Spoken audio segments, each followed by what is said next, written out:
Yes, hello there. This is a very young male of Dorcus curvidens binodulosus. He wants to run away here. It's a nice, very young one. You see it probably here under this camera that it's slightly reddish. That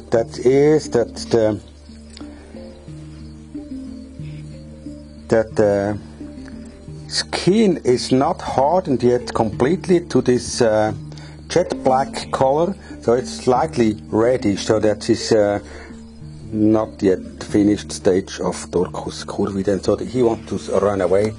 We just put him in the box where he actually came out here in this. So like put him back here a little like this, cover him a little bit also with a wet peat pot. So here he can rest till he's finished. What I want to show you today is this kind of thing here. You know what it is? This is the birthday present from my friends Petra and Daniel Rüffli. They sent me this. I was surprised and so happy to see this very nice item for all the beetles lovers in the world. This is the boot jack. Yeah, to remove the boot. You stand here with one boot and then you take out the other boot with these mandibles of this beautiful item. Looks like an Oscar for the beetle breeders. Yeah, thanks Danny and Petra. I don't know where they got it from. It's something really special. If they give me the address where you can order, you probably, or you can tell me if you know where you can buy this kind of nice stuff here. Yeah.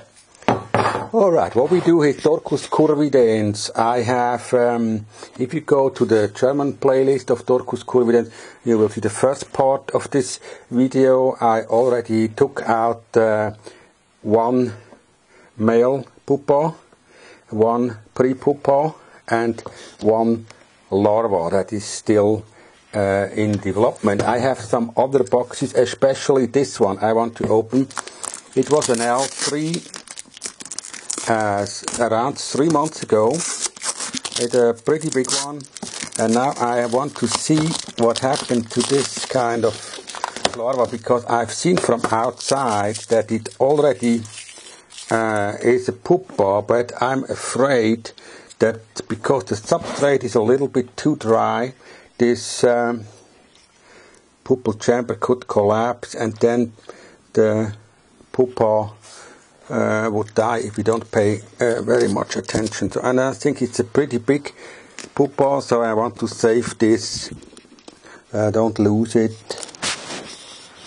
So where is it? It must be here somewhere. Oh yeah, look it. You can see from outside. This is a very nice picture here, you see. This is the pupal chamber of this Dorcus curvidens binodulosus, and I can try to open it under this macro lens so that we have an idea how they built this kind of structures here. Like this. Okay, so let's open it very carefully. And of course afterwards we put this nice male.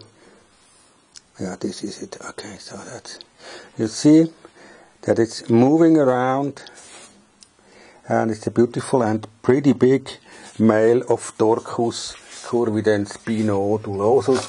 But of course if we measure it now, it's not pretty long. So this is now with this scale, it's around 4 point something centimeter, close to 5, but if the mandibles go up after eclosion, then it could be a pretty big, nice male of Dorcus curvidens. Look, this is very nice. So what we do, I have 2 peat pots like this. I just slightly wet them here in clean water, like this,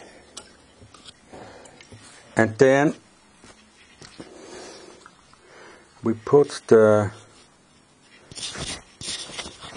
pupa in here. Like this. Okay, carefully take it out. Clean it here a little bit at the bottom, in the bottom of the... If the skin of the larva still on here, I don't touch it because this is not a problem for eclosion. But the first of the two peat pods, you made it a little bit smaller like this. And the bigger one, you just put it over it like this. So this goes also to the box with the pupas that we already have.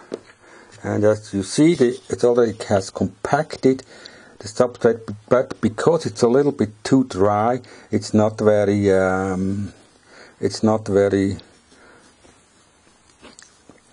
stable, so it can break apart. And if this happens, it's a danger that the pupa will die, because if it's laying directly in the substrate, they can't close completely. So here we have Dorcus curvidens, the last box that I want to show you. It's a box with kinchy material. This is Pleurotus pulmonarius. You see that?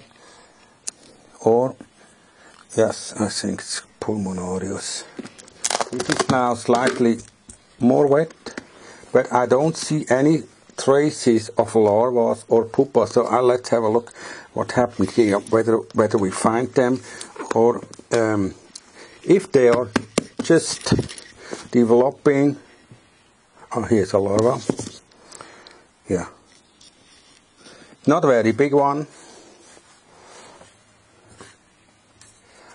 We just prepare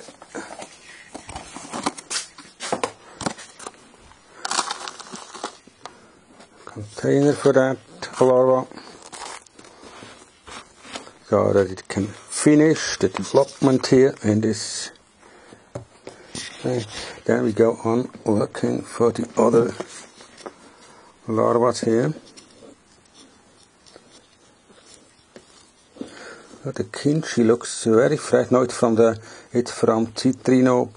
Pleurotus cornucopiae citrinopileatus. It's the lemon oyster mushroom. Because I smell it, it smells like watermelon. So that's a sign of citrinopileatus oyster mushroom. So this is pretty difficult to put it out here. So here's another one. Oh, this is a big one, huh? Yeah, this is a real big larva in the middle of the substrate here. But there should be a third one. Let's see whether we find it also.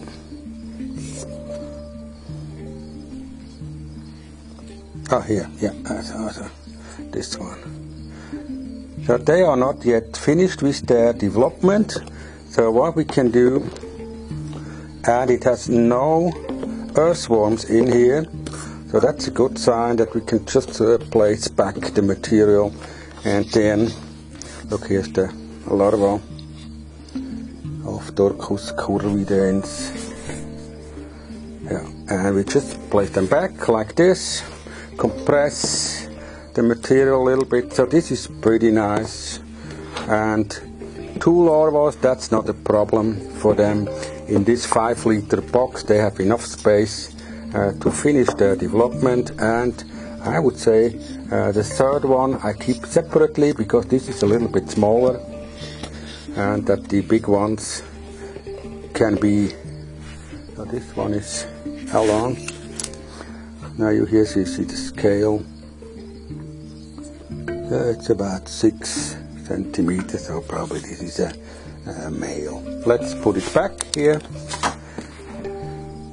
And that's it. Let's see. I would guess in around 2 weeks we could see here in this box the first, the next males emerge. We have only seen pupas of males yet, not of females. But we have enough larvas. I hope that there is also a female in this larva. Thanks for watching. Have a good time.